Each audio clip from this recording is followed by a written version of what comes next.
Trik 152 hari pertama di bulan Juni ini gue bakal menjelaskan apa itu Power Query di Excel. Jadi gue hanya akan menjelaskan singkatnya aja gitu.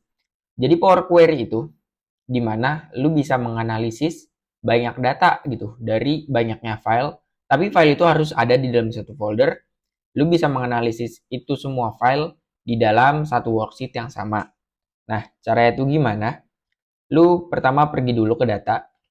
Oke, habis itu pergi ke bagian get data ini dan pilih from file, lalu pilih from folder. Dan di sini gue udah nyimpen filenya di Power Query ini.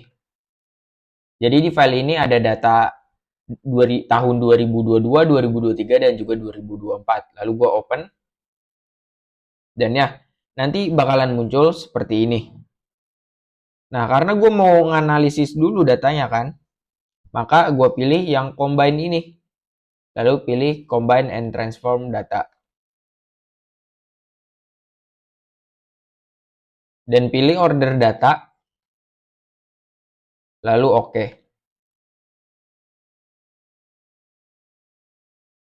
Dan ya, ini jadi kumpulan dari beberapa file gitu. Ini kalau lo mau lihat foldernya, jadi di dalam foldernya itu ada data 2022, 2023, dan juga 2024. Oke.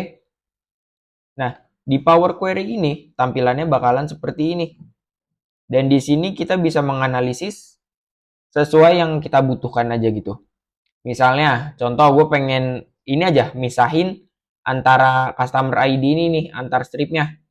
Nah, ini bisa gue klik kanan di kolomnya, habis itu pilih ke split column, habis itu pilih yang by delimiter.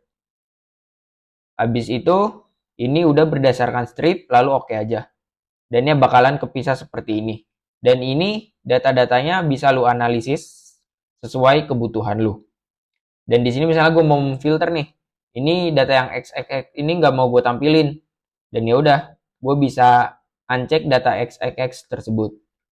Dan ya ini gue dapat file dari orang luar gitu, dia jelasin Power Query, gue unduh dan gue coba jelasin dengan penjelasan gue.